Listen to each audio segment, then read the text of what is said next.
Namaste, this is VerDarLuz from Divine Timing Coaching, and I want to welcome you to a very special video about Venus going retrograde in Leo. We're finally here.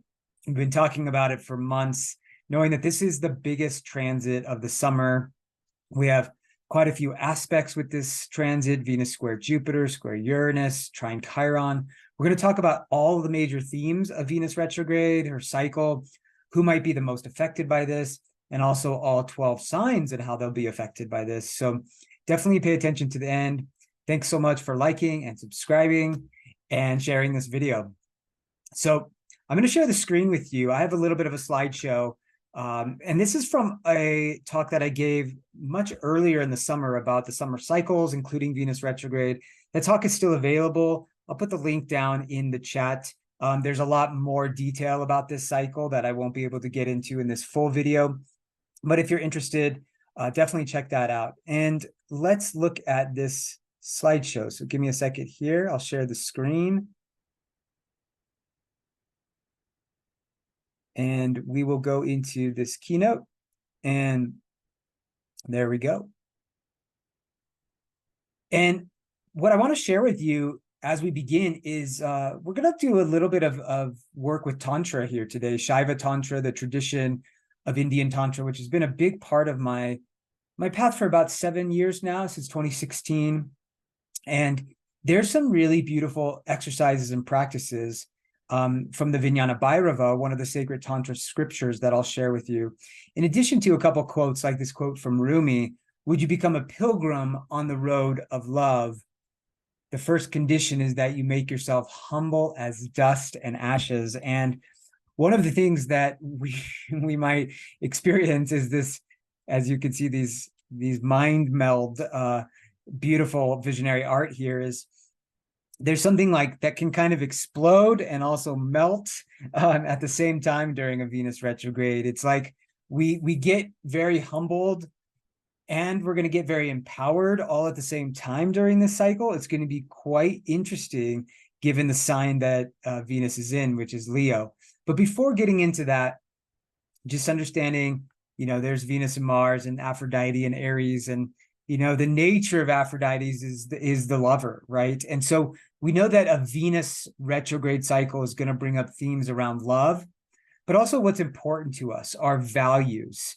And that can be everything from money, how we spend it and how we earn it, as well as like food and what's important to put into our bodies, or what we should be creating every day, our aesthetics, our sense of beauty and fashion.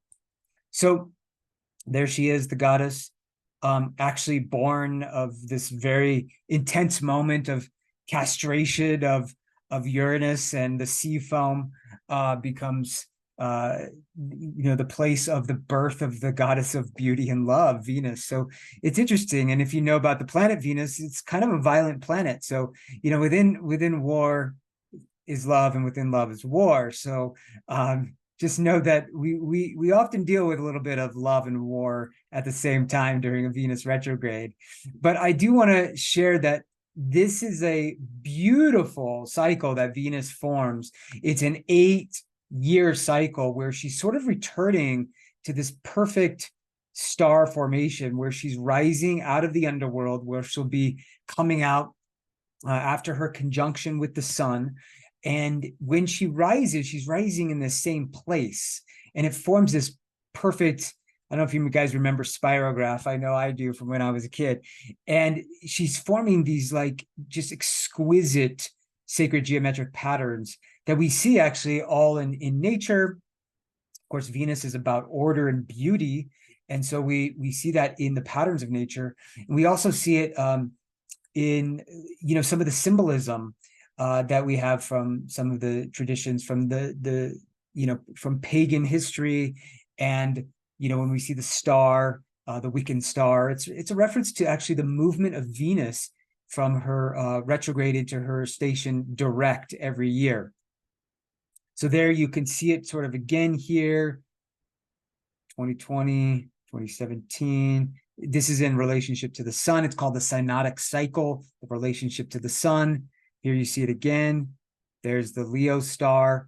There's something called the Venus star point if you want to study this more. And this is just, again, referencing the star formation that happens with her rising.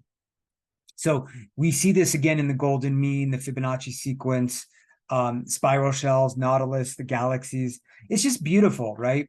And so as we consider this, we should also think that there's a kind of fractal or order to what might be emerging for us over this summer. And we might have already seen it start to take place because Venus has already been in the sign and house for over a month now that she's going retrograde in, which is Leo, and that Leo part of your chart.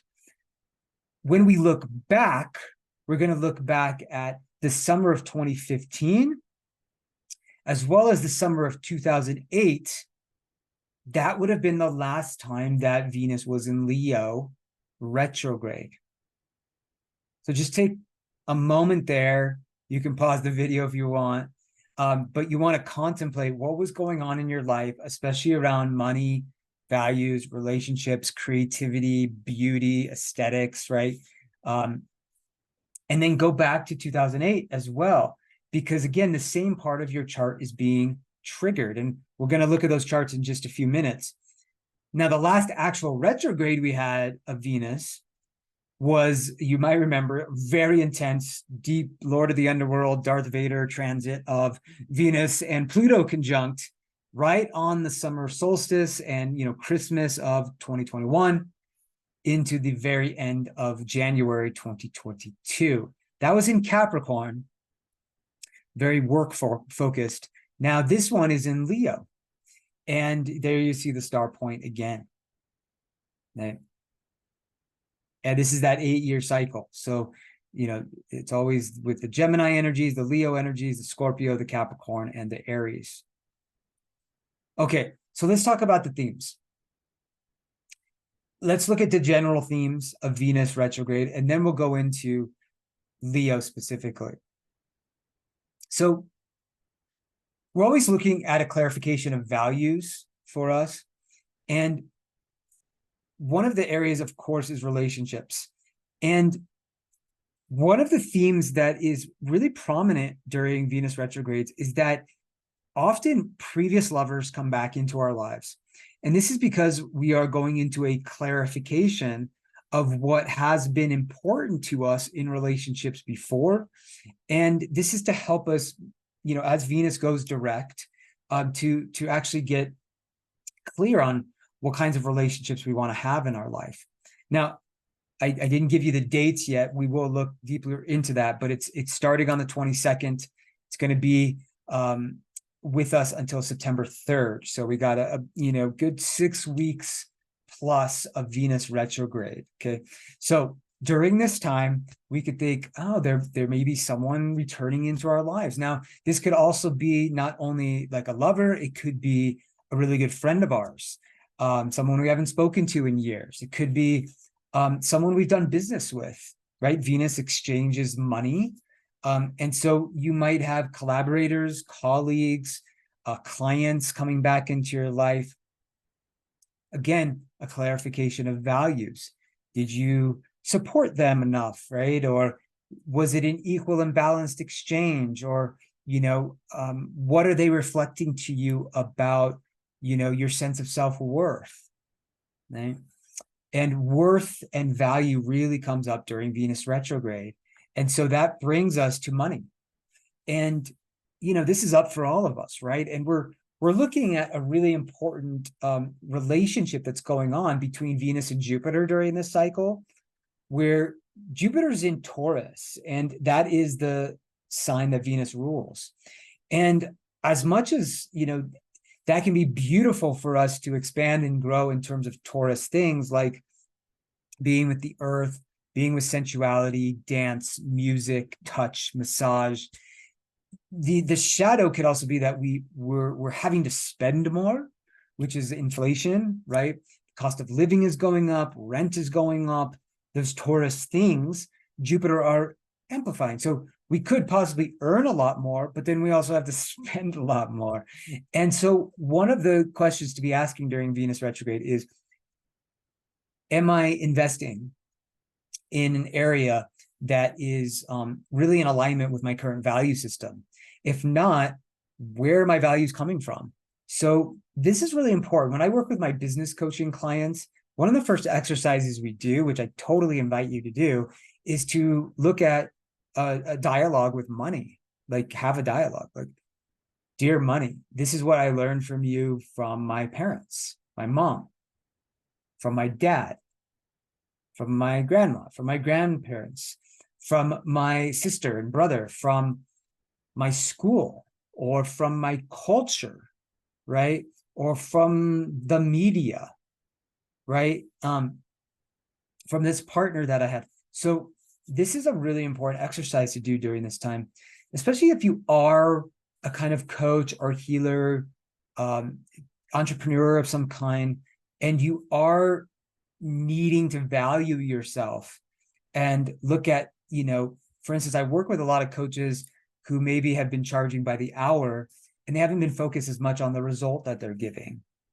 And that is really a mistake, because what we really value is a transformation, and it's not often like happening because I work with someone for 1 hour. It's happening because of a result that occurs during our time together, right? And that could happen in 5 minutes, or it could happen in 5 days together.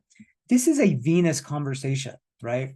What does real value mean, right? If a relationship is going through challenges, which they do during Venus retrogrades, if we can look at what is the cost of saving that relationship, maybe there is no cost. I mean, maybe it's, I'll pay anything to save the relationship, right? And so there's a sort of relativity. And this is something that we have to look at during Venus retrograde is, my relationship to money, how I speak to value and money with the people I'm working with, the people I'm in love with, or in social relationships with, right? And you may be looking at things like, wow, do I need to go buy a coffee every day? Or could I just make my, maybe I spend $100 for an espresso machine and I use that for like the next 5 years of my life, right? These are Venus retrograde questions too. So, you might also come into some kind of value differentiation between you and a partner, which might bring up a argument or a challenge for you, right? And so the things that you valued before, maybe you aren't valuing in the same way. Maybe there's new values coming in, but it doesn't get clarified until the end of the cycle.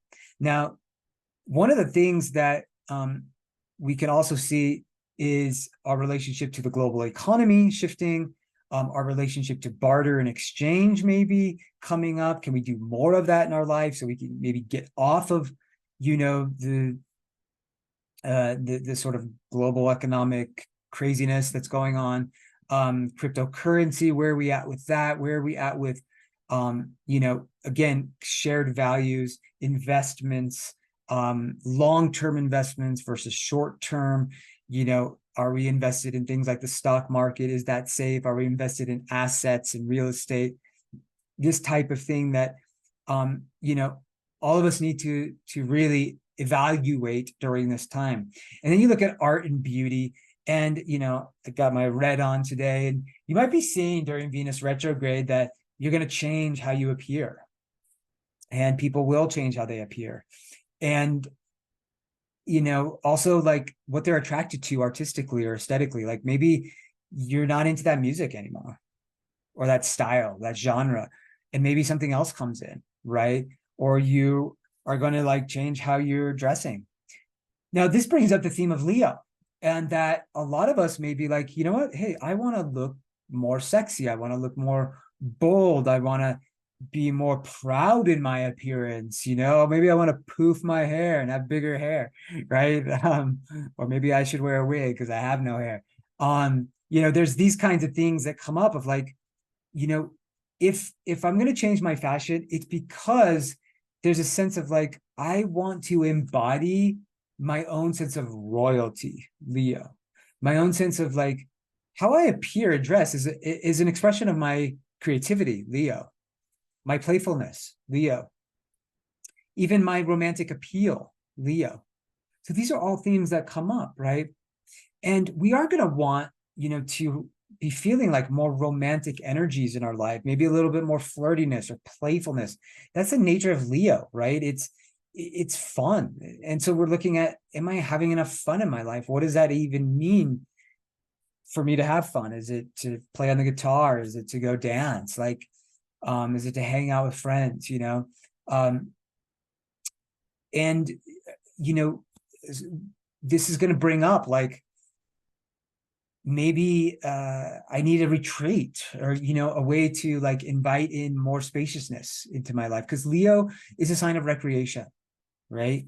And and maybe you even think maybe there's ways that I can earn more money through things that are more recreational. And I use that word lightly, but like it could be like, man, I've been drawn to like maybe studying a kind of dance practice and then offering that, right? Or maybe I want to do like some aerial arts, right? Or I want to do something that really sparks my soul, right?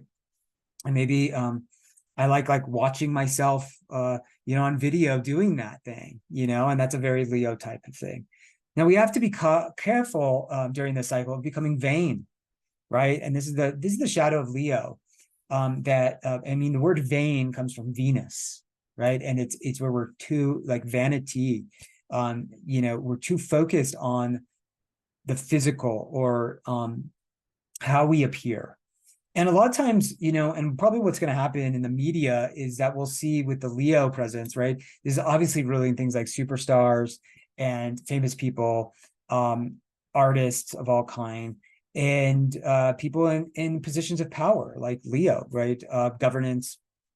So I would sense that there's going to be some interesting, like dramatic challenges going on, or news stories, media stories, that are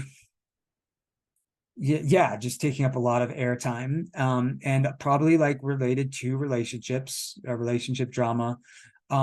Maybe again about appropriate use of resources. This could be, of course, with governments and what are happening with the powers that be with money, and all the decisions happening with inflation,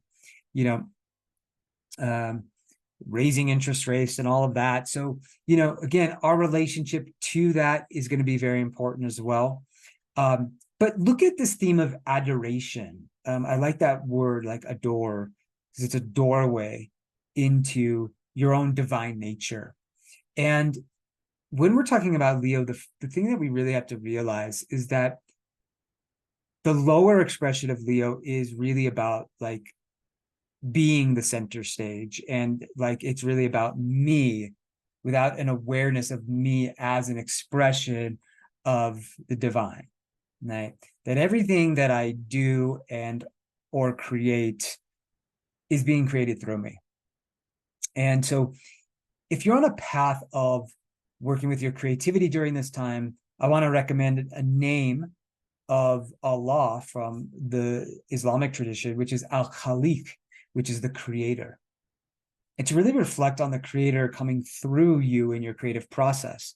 Now, if you're a musician, a writer, a teacher of some kind, you may want to work with Saraswati, with the goddess of wisdom and knowledge and play, or the festival, Om Ayim Saraswatayi Namaha. So she's the goddess from the Hindu tradition, right? I work with her a lot as a musician. And so this is something that you might consider doing, is working with Saraswati, right? And so what we're doing in this process with Venus retrograde Leo is we need to transmute that egoic self in our awareness into like the God self that is moving through us. And if we can do that in relationship, then we move out of like, God, I'm not getting enough attention here, right? Which is a very Venus Leo kind of tantrum type of energy, versus, wow, like what I'm noticing is that like, I want to be the fullest version of myself, right? And I want to be around people who can help me remember my divine nature, which wants to express itself fully at every moment. And so that's what I want to offer you with that sort of shift, right? So it moves out of that egoic self and more into this really connectedness to the divine nature within all of us. And we mentioned food being a theme that could come up. And something I've been noticing that with some people around me too is we might just need to hold off a bit, not eat as much, especially the sweets. Retrograde planets like hesitate at what they naturally do. So Venus,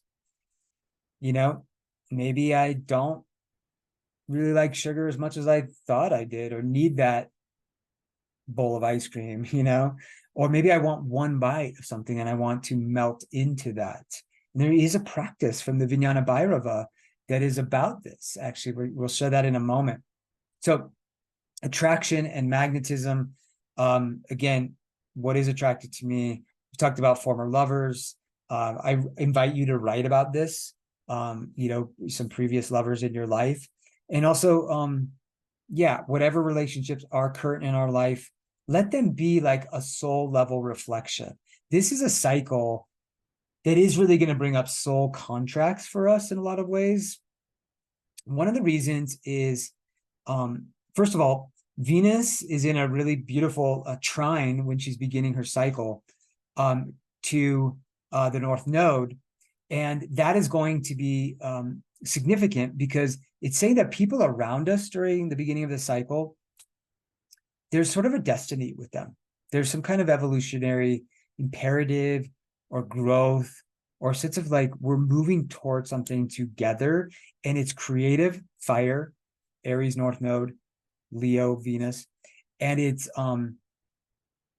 maybe entrepreneurial, maybe about forging into new territory, maybe adventurous together, right? So there's a soul contract there, but there's also a soul contract because Venus is the ruler of the South Node, which has just moved into Libra.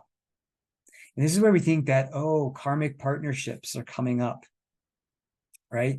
And past life relationships and soul themes.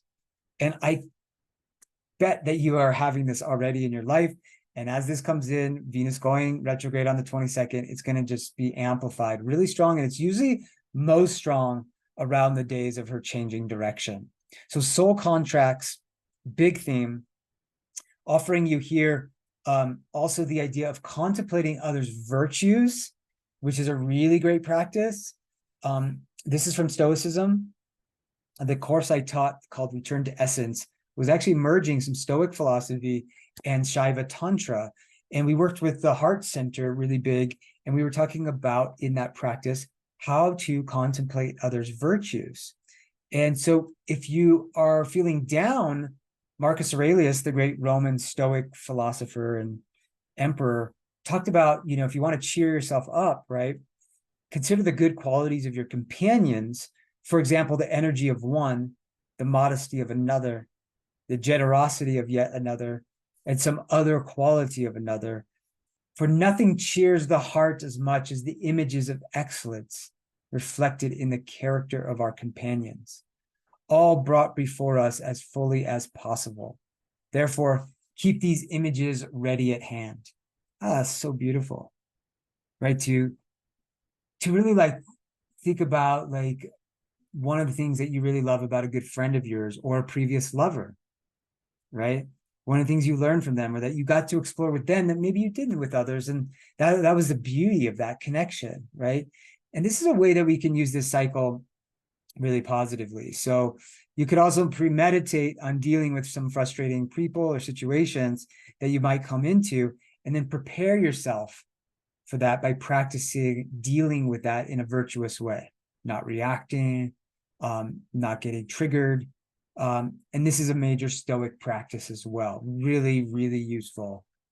So, and in Tantra, one of the ideas is that we, the essence of Tantra is non-duality, that there's really only one experiencer, and it's God, it's Goddess as one experiencing itself. Now, the Goddess is Shakti and is all of the energy moving in the world through all of manifestation. and the god is Shiva, or consciousness, awareness of all of that.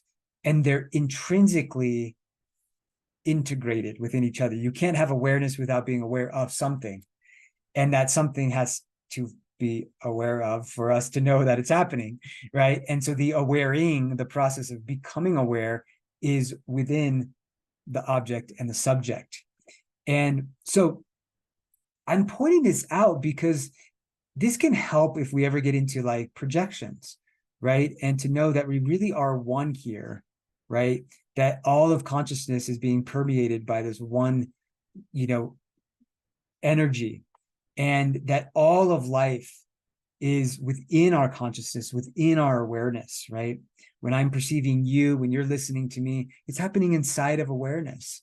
So we're all living inside of the great awareness. And this is why when we look at this, yeah, this is a tantric ritual you can do. What I adore about you is, but I want to show you this offering from the Vijnana Bhairava, which is about food. And so the Vijnana Bhairava states, meditate on the state of fullness that expands because of delight, of savoring that arises while eating and drinking, and that joy will become sublime. So this is the idea, right? It's very Venusian practice of taking any sensation. It could be a piece of music. It could be the sound of someone's voice. It can be a piece of, like literally a seed that you eat, right? Or a bite of watermelon, and allow yourself to completely melt or merge into that. In Tantra, that's called samavesha, where we like melt into the divine, and we can use our sensations to return to that oneness, right? And that's what is talked about in verse 72 here of the Vijnana Bhairava, which is the wisdom of the fierce form of Shiva. And it's a beautiful dialogue between the goddess Shakti and Shiva, the god. Okay, beautiful. So if this has been interesting, if you like some of this take on, bringing some of the tantric teachings or the Stoic teachings into astrology, definitely like the video, subscribe, share it. Really appreciate that. But now we're going to look at the charts. We're going to talk about the collective transit, but the specific transits through the signs for Venus. So let me share the charts with you now. And great. So share screen. And we talked about a few of the aspects already, but I want to make sure to summarize this and also focus on who's affected in what ways by this transit. Obviously, if you do have more Leo in your chart, if you are Venus in Leo or Mars in Leo, this cycle is going to be very significant. Venus is going to be hovering, between the last degrees of Leo. She moves retrograde on the 22nd, Saturday, at 28 Leo. So any planets you have near here, end of Aquarius, end of Taurus, end of Scorpio, are going to be very, triggered by that change of direction. Then you will also see, right, the more Leo that you have in your chart, Venus will go back and forth over those parts, especially as you go back to around, say, 9 degrees, because Venus will go to 12 degrees of Leo when she changes direction on September 3rd. So let's follow her cycle for a bit so you can see some of her aspects. And just to note, if you're a Libra rising or a Taurus rising, then you are ruled by Venus. And just like being a Virgo or a Gemini rising is often more intense for Mercury retrogrades, right? For those of us who are Gemini, Virgo risings. Same thing can happen for Libra and Taurus risings. Now, another thing you might want to consider is if you were born during the night, a nighttime chart, as opposed to a daytime chart. This is called sect in traditional Hellenistic astrology. You will also be more affected by a Venus retrograde because Venus is the the great benefic of that team, which we call the night team. So you might feel that a little bit more, like maybe some of those positive things aren't working out in the same way, that you might have hoped. So be patient, right? Know that that's okay. Again, it's a clarification time. And also, you might be in a perfected year ruled by Venus. So again, this is a little bit deeper, but this is a Hellenistic technique that when we say, let's say you're in a fourth house perfection and it's a Libra house, that year then is ruled by Venus. She's the Lord of the year. So the Venus retrograde will be very significant for you, right? So if you don't know that, we can always set up a session and look more at your perfected Lord of the year. It's a really powerful and one of the most widely spread of the ancient traditional Hellenistic predictive tools. The perfected Lord of the year has a lot of significance in terms of the transits to and from that planet. Okay, a little bit technical, but important to know why you may be more or less affected by the Venus retrograde.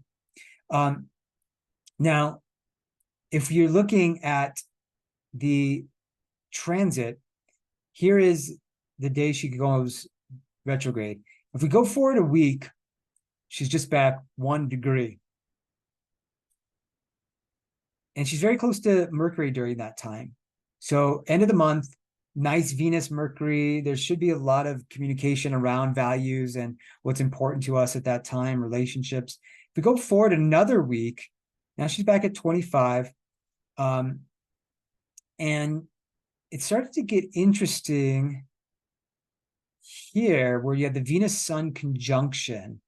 And this is going to bring up a lot of energy for us around our values, our creativity, relationships, because the sun is really infusing those Venusian themes into our life. I would imagine that this might be a peak moment of, questioning around those themes, those Venusian themes.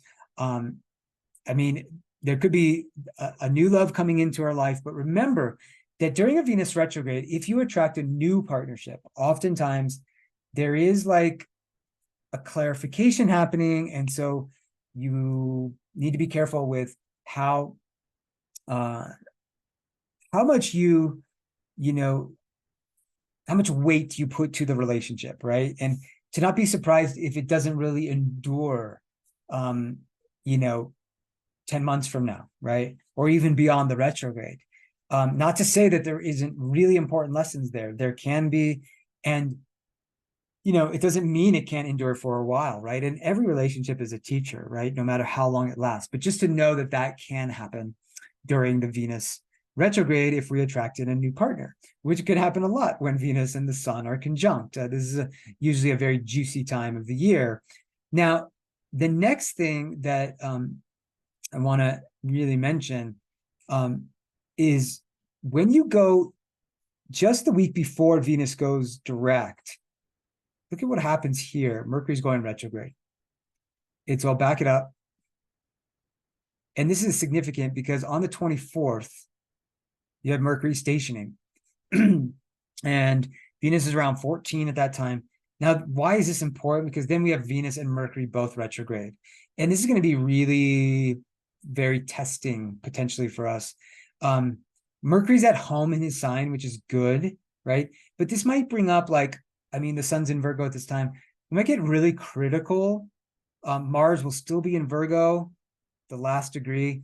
So there's a lot of Virgo happening with that Leo Venus retrograde. And there could be just a lot of nitpicky, high detailed energy, which is okay, right? To pay attention to the details and to work on what needs to be improved in relationships. And I think that's going to be really up during that time. But Venus and Mercury both retrograde. It's not the best time to be signing contracts, to make big decisions. Definitely not. A huge investment, especially that last week.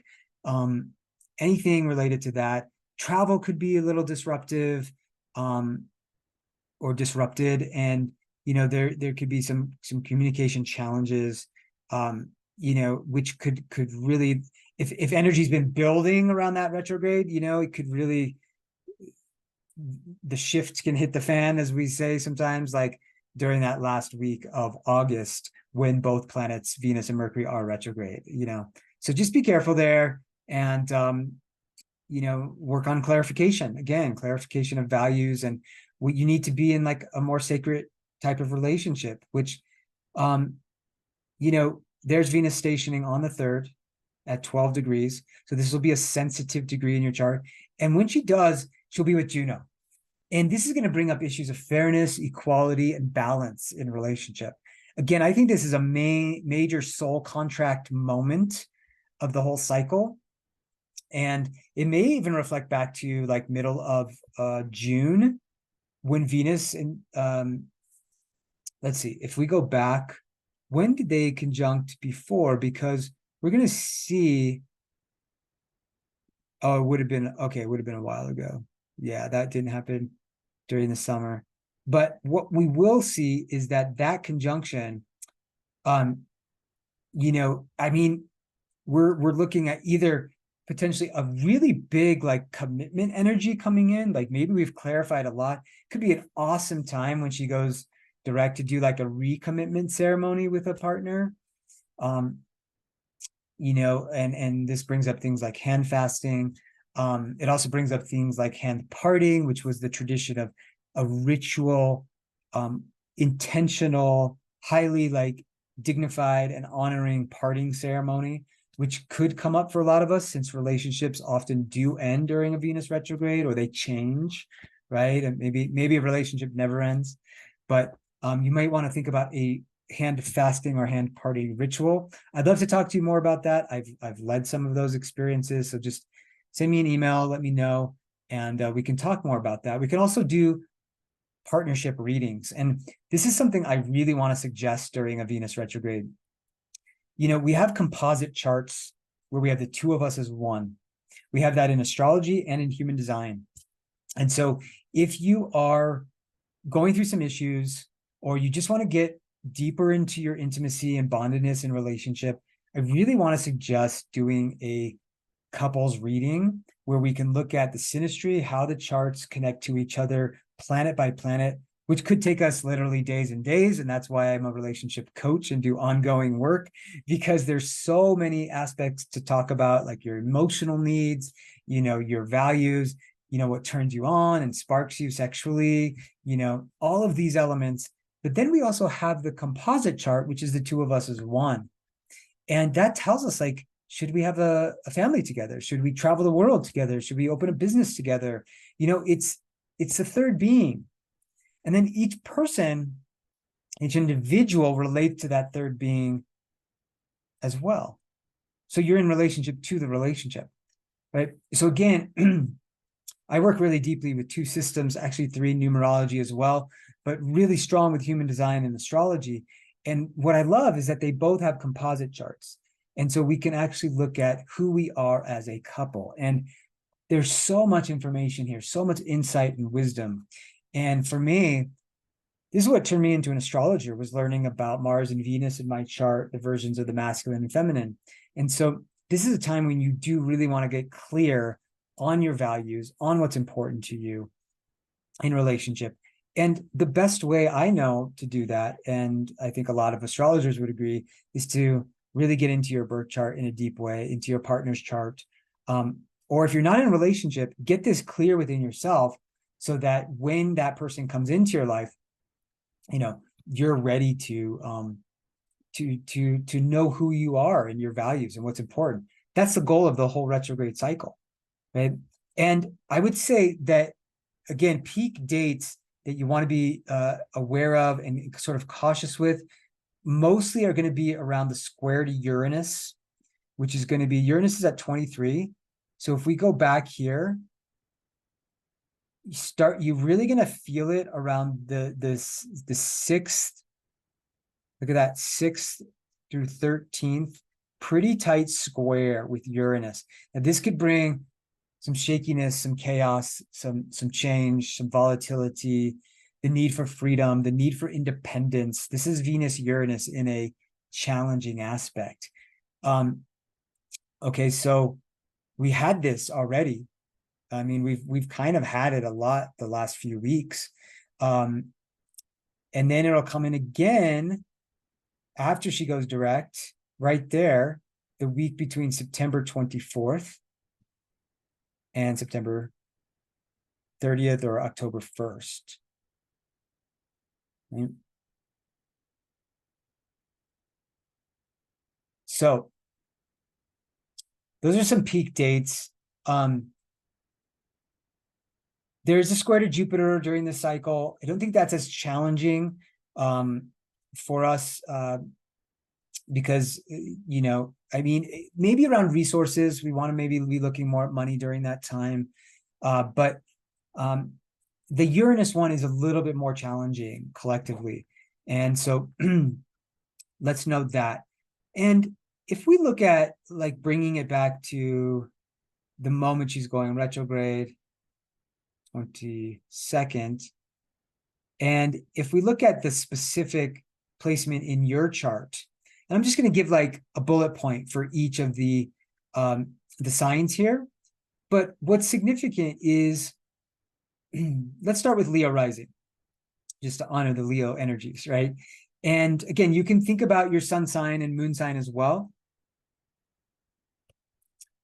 But the strongest is always going to be in all of these, whatever astrologer is talking to you about cycles, new moon, full moon, when they're telling you, always pay attention to your rising sign, because it's the house that it's going to land in. And so when it's Leo rising, I mean, we're definitely looking at our outer self, how we express ourselves. This could definitely be like a change of hair, of style, of fashion. You may want to appear more feminine, more like Aphrodite herself. So you may have a new workout routine. You may be just more interested in being fully embodied. It might be dance. And you might just be more drawn to cultural events and hanging out with people more. But being seen a little bit. I mean, Venus in the first house, especially Leo, wants to be very visible as the queen or king. So allow yourself to be seen, and be careful with the vanity with that, like we were talking about. But what feels beautiful? What makes me feel beautiful? Now, if Virgo is rising, then Venus is in your 12th house. So she's bringing up the values you have around a lot more of the internal landscape. So that can be, maybe I'm valuing meditation more, or doing dream work, or spiritual practice, or working with my guides, right? Or maybe like going on retreat. Maybe you want to go on retreat in the next 6 weeks, right? Or take a few days to do that, right? The 12th house is, like, again, very mystical, very internal, very spiritual. You might want to do some past life work. You might want to work on a more archetypal level of being. Maybe you want to do some volunteering. The 6th house and 12th house can both have to do with that. And so just allow the ego to dissolve a little bit. And then if you look at Libra rising, now Venus is in the 11th house. Now this is potentially a really auspicious cycle for you. There may be like people hovering around you that may have been like older colleagues or people in your affiliate network. This could be a really big time to find alliances. You may need to end certain friendships in your life. This is the area of community and friends. And so really, like, who are my people? How am I supported by them? How do I support them? And, how can I benefit from the people that I know? The kind of, there's so much with the 11th house of like who you know, and the goals and causes that you have, like, helps those ideals be realized. It helps success happen in your life. So this is an important time for you to be considering your network. Now, when it comes to Scorpio, now Venus is in the 10th house, for a long time, all summer. And this is bringing up a lot of career issues for you, and probably the need to be a lot more visible in your career, to be playing a bigger role, to be more of a leader, to be maybe bringing more creative tools or charisma, charm, playfulness into your career path. And maybe you want to be working with women more in some way. these themes could come up, but it's definitely a career focused summer for you. And you may even think about changing career a little bit if, you aren't feeling enough playfulness or power, right? I mean, Scorpio rising and Leo, we want to have power and influence. So that's coming up. Now, the ninth house would be Venus for Sag risings. And this might bring up, your belief system, your sense of faith, and that there may be some people around you who you could share some spiritual experiences with, or maybe go on a pilgrimage, maybe over the next, even if it doesn't happen during this retrograde, we have, again, quite a few months of Venus being in Leo here. You might think like, I want to go on this quest abroad, or I want to go back to school or do a training that's more about like spiritual growth, or maybe a course on Shaiva Tantra, right, that we talked about tonight or today, Stoic philosophy. This is the realm of philosophy and wisdom, and that means religion as well. So something is sparking for you around that during this retrograde. And Capricorns, there is going to be Venus asking you to question your values around, depth psychology. This could be a time where you're like, either maybe you're saying, I need to go into therapy and I can really value that process. Maybe there's a different kind of therapy. Maybe this is couples therapy, right? Or like the relationship coaching I was speaking to, or composite chart readings, because the eighth house is other people's resources. And this could also mean, the resources I share with my partner. And it could mean things like really studying investments and looking at my relationship to things like the stock market, or to assets, to real estate, these types of things, to also to death and mortality. This is a very deep journey. This is Venus in the underworld. And so it could bring up a lot of shadow work. And so bringing yourself into places where you can do regression, breath work, all of those deeper healing modalities can be really, really powerful. If that's something you're interested in, definitely connect with me. I do offer regression and breath work, even virtually. We can do a lot of practices there. Or we might want to look at something like, more of an evolutionary astrology model, like past life, and what kind of karmic patterns are playing out for me, especially maybe around money and relationships in my life. So this would be Venus for you Capricorn risings in your 8th house. And if Venus is in your 7th house, this would be for Aquarius risings. Obviously, this is going to bring up all of the issues around relationship, partnership, collaborations. If you are in a relationship, this could bring a lot of tests, but it's really about, again, looking at those Aquarian Leo themes of like, I need some freedom, I need my community, I need to share with people who are like part of my community, and I need to really value myself through the reflection of partnership. Make sure that I'm also valuing the other. So it's like everything we've talked about this whole time. And then if you look at Aries rising, Venus will be in the 6th house, and this might be sorry, I skipped Pisces rising. Pisces rising is going to be the 6th house, and I think this could be something about a new health regime for you, or like what makes you feel kind of like the 1st house, but a little bit more like, I don't know, maybe you go with a friend every day to a yoga class, or every other day, right? A girlfriend. And then you're improving your health together, right?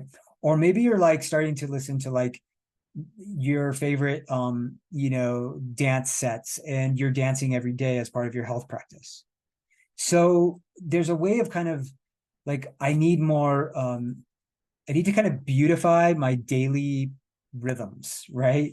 Or maybe you like create like something in your physical space or your office where there's like a lot of visionary art, and it's very beautiful and very inspiring, right? So that could be the 6th house. And then if you look at Aries rising, right? The 5th house, this is something to do with children. It can also be about your creativity. So you may be like wanting to hang out with your kids more, or maybe there's more of a friendship with you and your children. There's something about different, values coming up. Maybe you have a value that your child doesn't have, or your child is developing certain aesthetics or sense of beauty or values that are different than yours. But this is likely asking you to be more creative. And this could bring up a romantic connection. Could be like a fling, it could be kind of sexy with this, but just be careful with that Venus retrograde, but be playful with it.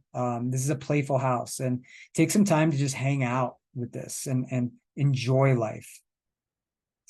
And then if Taurus risings, Venus is in your 4th house, then we think that this is about beautifying the home. This could also be, again, like we were saying, maybe the office space, but as a whole, right? It could be like, maybe I want to remodel, or I want to like paint the house, or maybe it's about the garden, right? Maybe you want to have more people into your home space and have like a few potlucks, right? So goddess is in the home.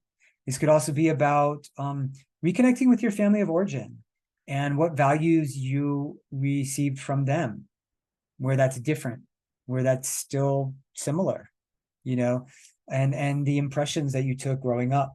So that would be Taurus rising. Now, Gemini's, Venus is in your 3rd house.